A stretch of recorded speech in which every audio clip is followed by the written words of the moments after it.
Hello everybody and welcome back to the Athlete Podcast. Today we are joined by Tatum Keane, a Team GB judoka, who's going to tell us a little bit about the life of a combat sport athlete. We'll start off with, how did you get into judo? What's the story behind that? So when I was 6 years old, I started judo at Bath University, but I was kind of into a lot of different sports. Dad was pushing me to get into all these different ones. As they do. Classically, like I was in ballet. I was okay at it, but I was a bit stiff and not very a dancer, I could say. So Dad got me into rugby and things, and then one day saw a little in a newspaper for Bath University judo. So just thought they thought was quite a apparently I always charged at people and stuff like that. So fighting, that could be me. So went there and I loved the session, and so I was at Bath University when I was 6, and then moved to Bradley Stoke Judo Club in Bristol when I was about 9. Just to get wanted to get more girls to fight. So what's like when you go to a taster session, or you turn up at a club for the first time, what's like maybe the 3 first things that they teach you? So you want to learn how to fall, basically. That's a big one, because obviously in judo you get thrown. It's not kicking or hitting, what a lot of people think, like karate. Judo is throwing and groundwork. So they learn you to break fall. So that's literally just falling back on your back and be able to use your hand to smack the mat and learn to fall and not be afraid of it. You learn how to do certain throws. So it's all Japanese words, the throws. So if you do judo, you're going to learn some Japanese. Nice. And can we get like a name? So personally, my favourite throw is called a ippon seoinage. So that brilliant. And when you're learning it through judo, so you do grading. So obviously you have the belt systems, white to black. When you're grading, you have to learn the names of the throws, which are translated in Japanese.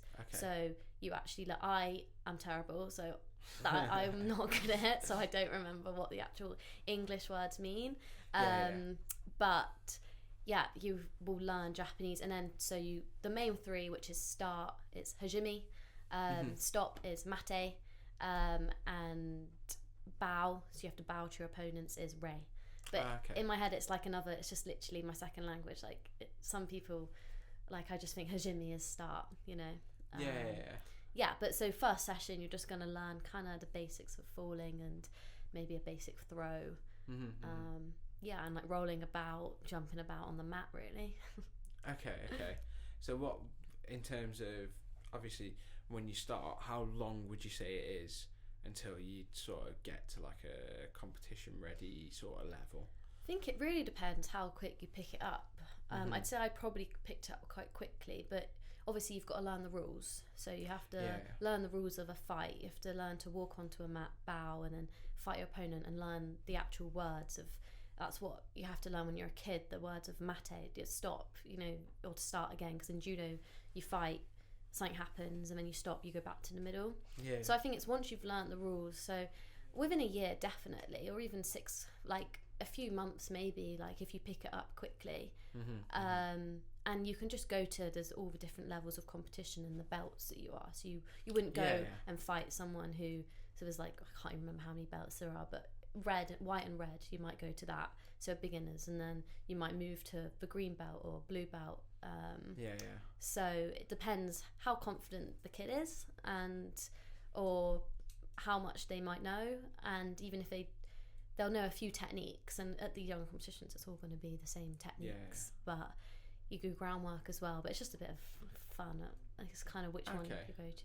So how do the belts work? Are you awarded them? Does your coach, they watch you and then they I think who has so. the discretion? Do they need to be I don't know, There's taken probably to Japan and then vetted by the founders of judo, and then they have the power to give someone a belt? How does that work? I mean, I don't know it specifically now, because obviously I got my black belt when I was 16, so years ago now, but the whole time it would kind of just be if you're ready for a grading. So maybe it is based on competition. So first it's white to red. you'll have to do a really easy grading, like it will just be a few words that you need to learn that are in Japanese and be able to perform a few throws or a few technical bits. That's what a grading is basically. And it gets harder and harder as you go, so it goes red to yellow or to orange, and then green, blue, brown, black. But you get tabs as well, so you get stripes on your belt, so you need 3 stripes and then you go to the next belt. So it's quite a long process. So you have to do a grading. You start each on time. red, and then you get white. You start on white, then you get white with a red stripe. Yeah. Then white with 2 red stripes. Yeah. And then white with 3 red stripes, stripes, and then your you red go belt. to red. Okay. Yeah. And for every single stripe, you need to be graded. Yeah. For each stripe, you can't just go. Okay, right. Yeah. So it sounds like a long process, but I got my black belt when I was 16, so that was only 10 years to get my black belt. Yeah, is there like a cool down on how long? Like you've just been graded, you can't. Yeah, no. I think you need to perform at competitions as well. It depends how the coaches do it. I think it's more the club setup that you go to and how quickly. Like my coach really loves getting all of us to get black belts when we're younger. But getting a black belt is actually different. You have to win an amount of points at competitions as well.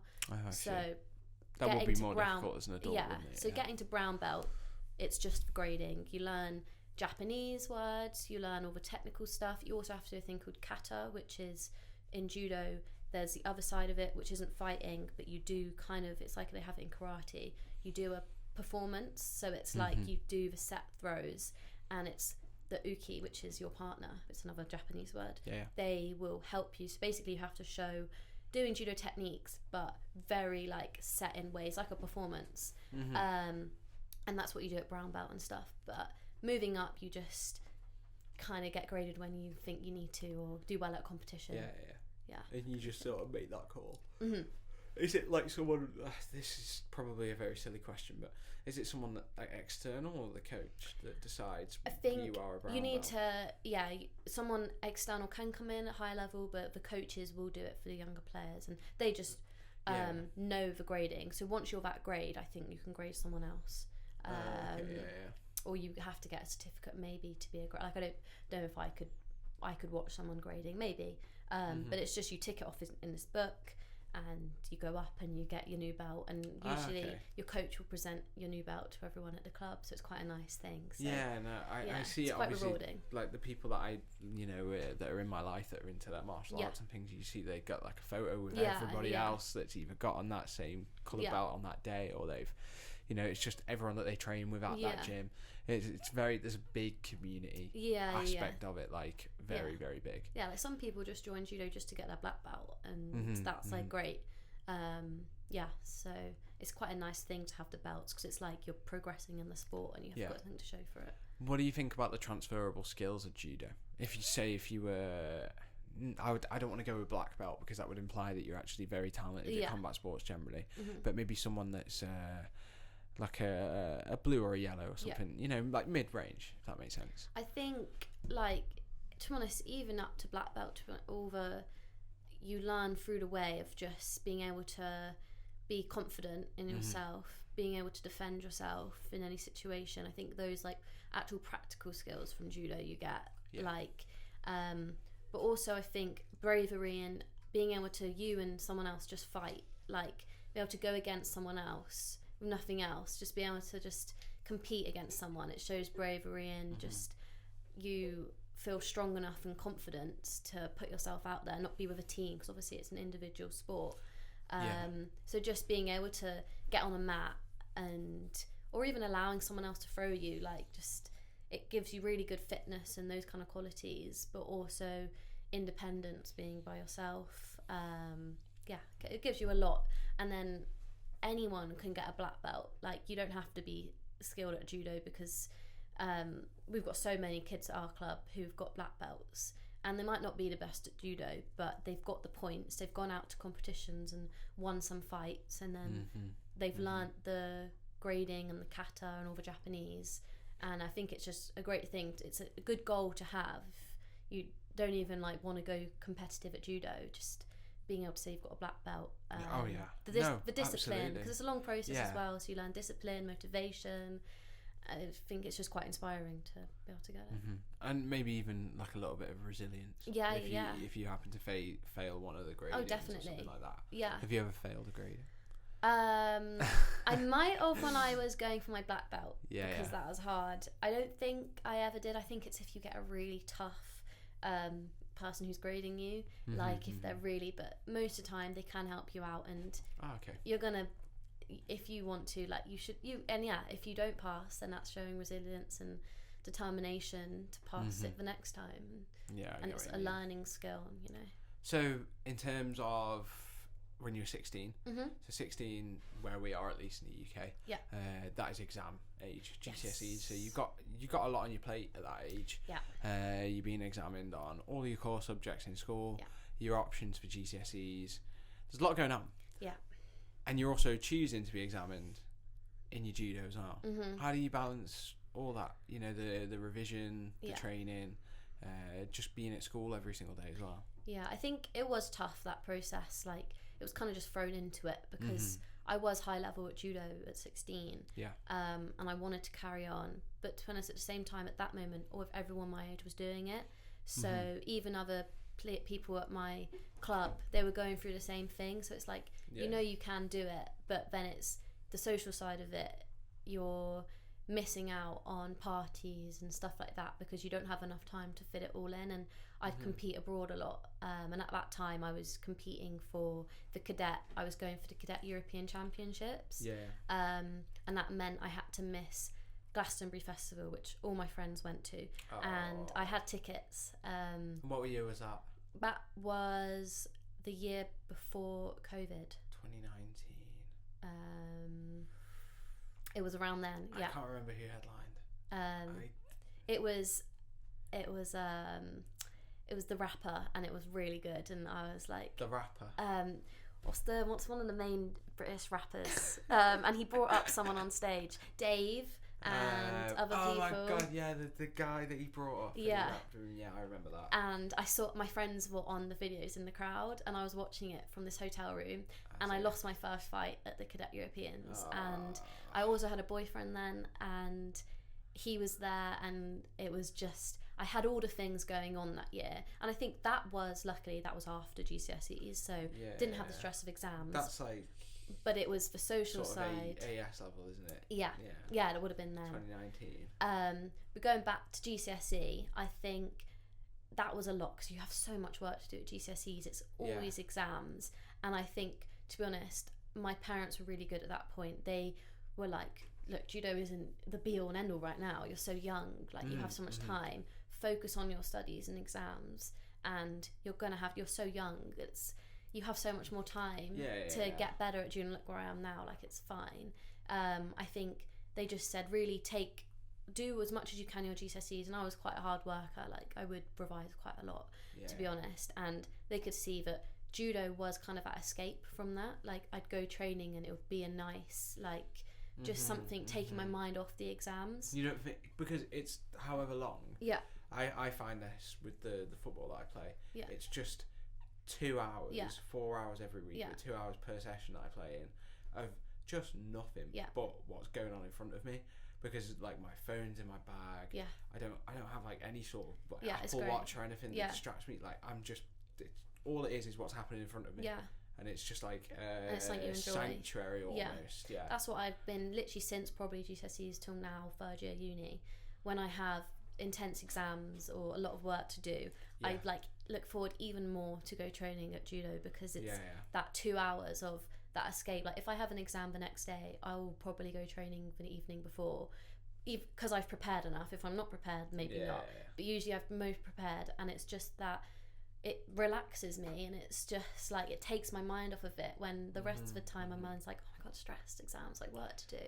Just having a bit of sport, and it's so rewarding after it, and you just feel good, and then you're ready to go again. So I've taken that since GCSEs, that the stress, and even though like some of it was fine, like I enjoyed GCSEs, some of it was quite a lot, but it's good having another sport to go to, or just a hobby to separate. I think that's exactly, yeah. And it's almost like a second home, second family, isn't it? Yeah. When you're there, and as I said earlier, it's a big community. Yeah. It seems like every single gym is just full of people, and everyone at the end of the day, everyone's like, you might be fighting each other, but you're all like, the fighting is all about respect and the art of it, and being respectful to your opponent. That's a massive thing in judo, respect. It's like one of the main staples, or I think even the word judo means something like respecting and everything like that, and that's such a key quality for it, because judo is very big on, you walk onto the mat, you bow to your partner, you bow to your ref. When you're finished a fight, you shake hands, you bow off. It's all like, you could have just had the worst 8-minute fight ever where you're scrapping, but by the end of it, you shake your opponent's hand and it's fine, it's done. That was just the fight. And I think that's a big quality for judo, is respecting your partners and respecting the fight. What would you say one of the greatest lessons judo has taught you is? Main thing is that you have time to do what you can do. Like, if you put the effort in, you'll get the rewards, because I think that's a big thing, is you see like all these people who could have the potential to do it, but they don't put the effort in and they haven't got anywhere. And I think I know that if I put the effort in, I'm going to get something out of it. So just, I've learned to be resilient and just not really give up. You're going to have negatives, hard times, but getting the rewards and the achievements is better than that. So exactly. Yeah. And it's never about, being the most hardworking or the most talented every single session that you're at. Find that with a lot of the athletes that come through here, a lot of them, they're never 100% every single day. No. A lot of them, what sets them apart from everybody else is that they show up every day. They're there every day. You might not have training on a Saturday and a Sunday, but that doesn't mean that you go and like pig out on a full cooked breakfast and eat like a tub of ice cream, does it? You show up every single day, you discipline yourself, you eat correctly. You probably even do some exercise outside of the training. And I think that's one of like the absolute most important lessons that anyone could be taught, is that you don't have to be like totally locked in almost on like this one thing all the time. Just show up. I think that's it. Having the right balance is really key for me. Like showing up when I need to show up, or just still carrying it on when I have the rest. Like a big thing now is recovery, like all of that. Just having each part is important. That's also a lesson, is nutrition, because obviously in judo it's a weight making sport. So that's a big part that you'll learn in the journey. Do you do a lot of cutting? Yeah. Okay. So we do cut weight. Most judokas do. So I think it's really should be known, because it's when you start judo, and especially from a younger age, when you start competing abroad or bigger competitions, I think it's not talked about enough that they shouldn't cut weight when you're younger. Like when you're not under 18, you shouldn't be putting that pressure on yourself to lose the amounts that other people are. Not. But it's like sometimes it's a bit of a trend, I think, in judo. Like they're like, oh, I'm cutting so much weight, and it's not a good thing to have. But once we're older, you learn that there is a safe process of doing it, and I have to cut about 3-4 kilos to get to my weight group, because the thing is, so we say we have to make weight, which people get confused at, but we have to make the weight category below. So most people weigh heavier, and you cut below because you want to be the strongest and the biggest in the weight group. So you wouldn't say I'm weighing 55 kilo, there's either 52s or 57s. I wouldn't go up a weight because I'm closer to that weight group, because I'll be weaker than everyone else, because I'll be cutting from about 62 kilos. So you go to the lighter weight group. But I think when you're younger, you shouldn't, like, you should just naturally, you're growing, so just go to the weight group above if you're getting heavier. I think there's no pressure on it. I think that's a big thing that should get spoken about more, especially when competitions and that are like not inconsequential, but there's much less riding on what you're doing when you're younger. Definitely, and definitely a lot more understanding as well for the position that you're in. So in terms of your day-to-day life right now, you're a third-year uni student. That might mean that you've got a lot of things on your plate. You might have a dissertation. Yes. You might have exams. Yeah. I know you've got a placement for sure. How are you balancing all that? How do you even have time to make food? So the last 2 years I lived in Bristol, away from home, but I was obviously not that far because I grew up in Bath.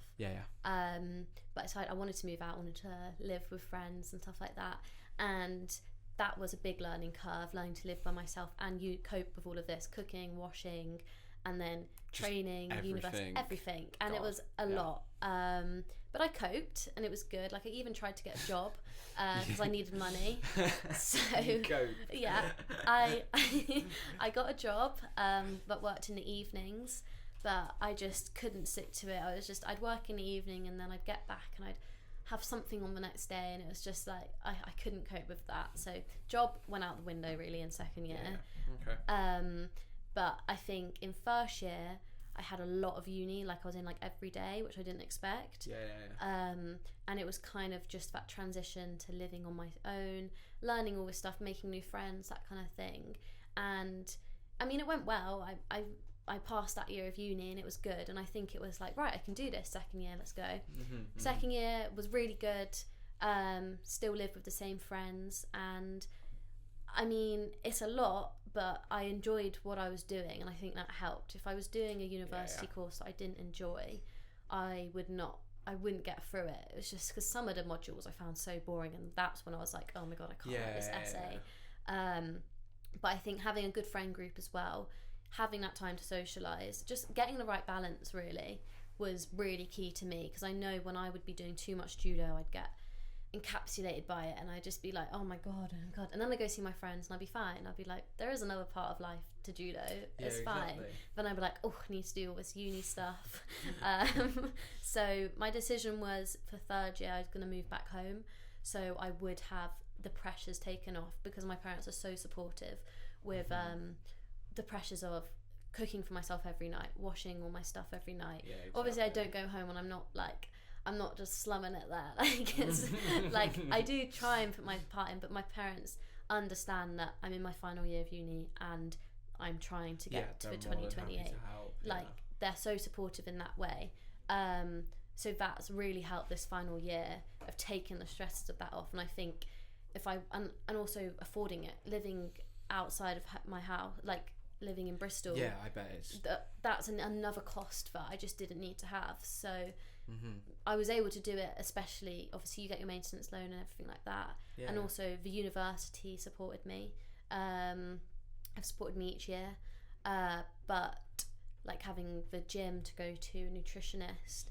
But yeah, this final year I was like, I've got a dissertation, I've got 200 hours of placement I need to do, and it's the start of the Olympic cycle.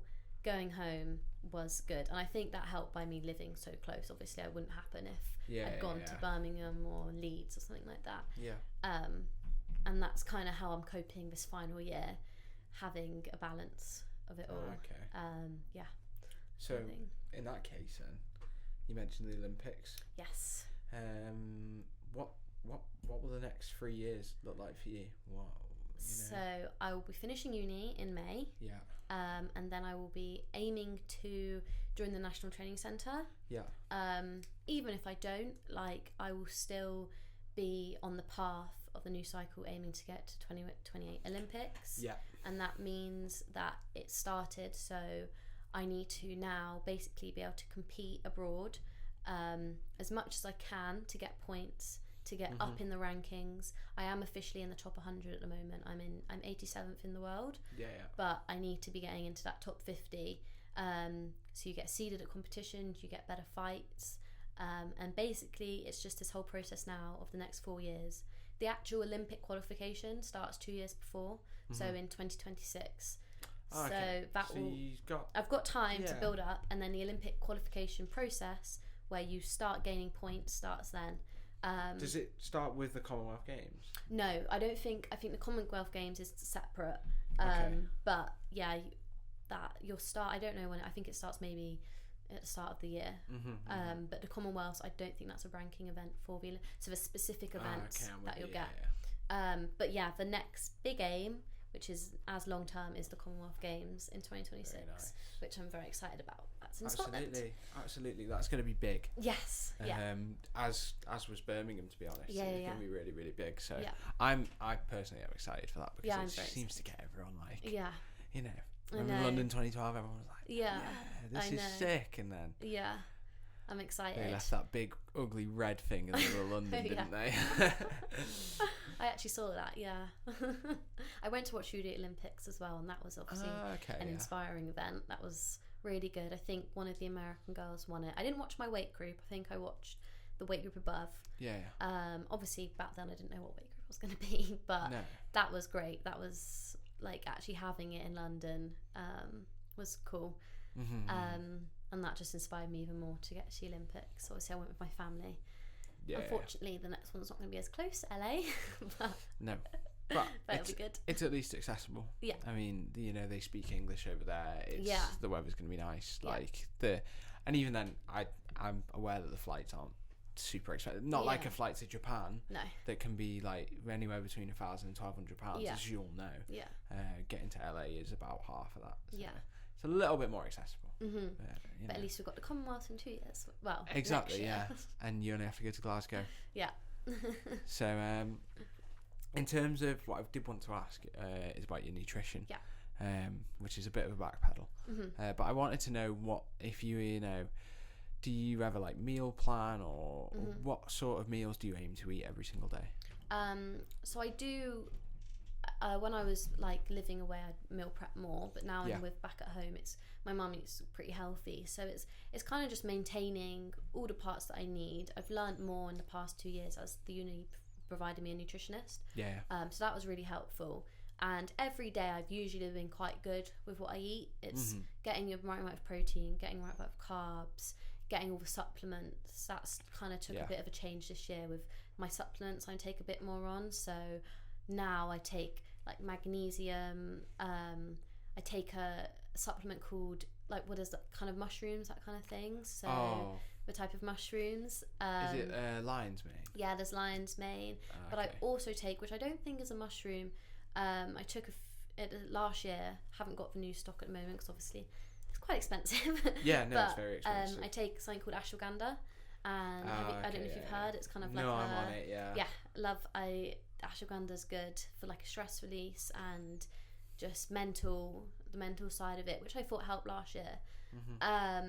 But I kind of just try and take the right nutrition on an everyday that I'm going to be getting all the right qualities in.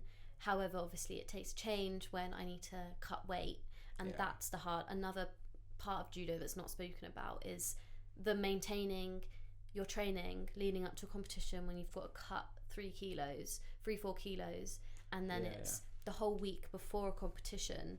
It's all about the cut. Like, you've done all your training, it's about losing. So in a week I'll lose about 3 kilos, and then it's the weigh-in. The day of the weigh-in I'll have to lose all my water weight. So there's a whole other part that other athletes... You sweat that out, right? So I have a sweatsuit, and I'll lose about 1 kilo on the day. Brilliant. Of just sweating out water. We got one from Japan, and it's great. A Mizuno sweatsuit. But if that's not enough, you'll have run a bath. But I want to say, like, obviously people can go to extremes, and other sports is way worse. But you need to learn the right way to do it, because it's not healthy. I'm not promoting sweating off. But it's for the sport, and when you get to this level, everyone's doing it, so you need to do it. You couldn't just stay. So we weigh in on the evening at 52 kilos. And then, so I've done all the cut.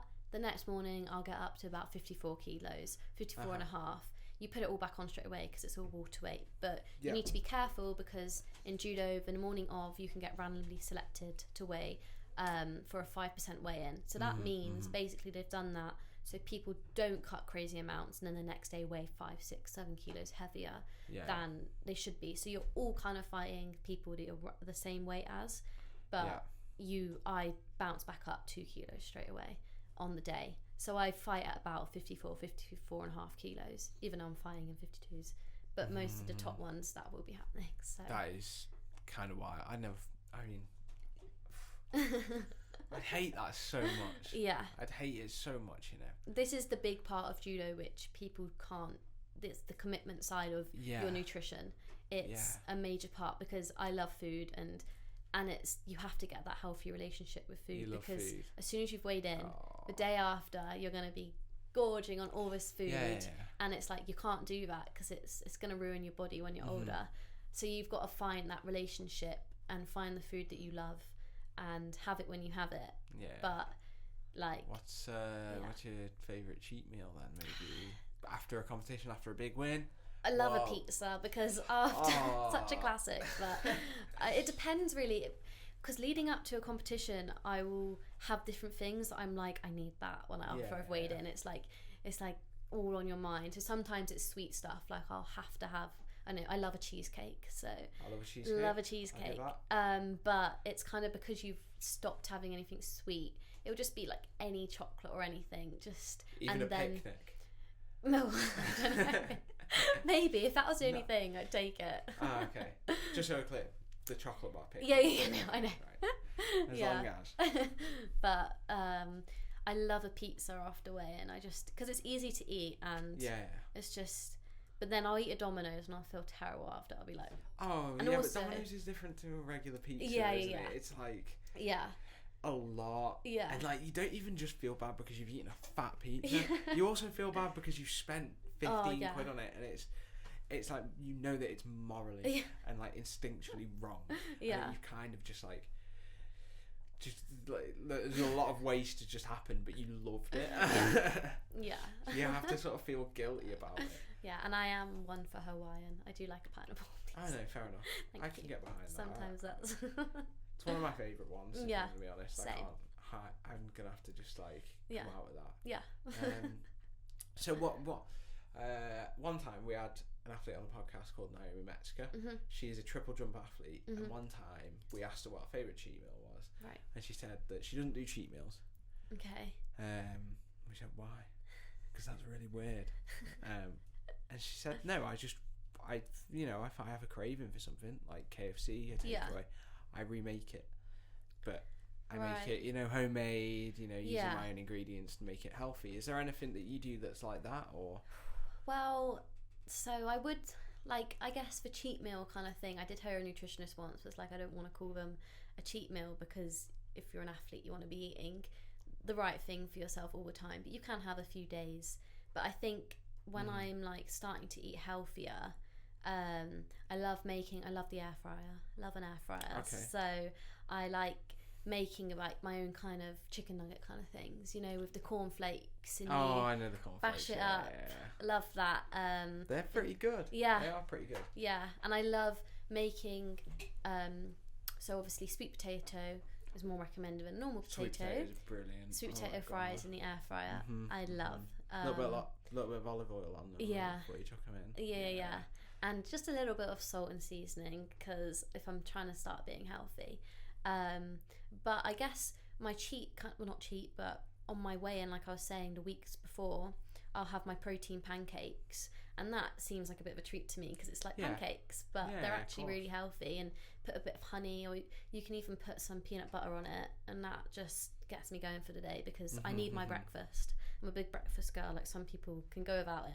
I need my breakfast. I'm one of them. I don't eat till 1 p.m. every day. See, that's quite a good thing, actually, the whole what's it called that people do? Intermittent fasting. Yeah.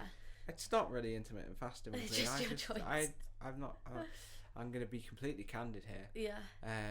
I come in, I work at a desk. I sit at a desk. I might walk downstairs. Yeah.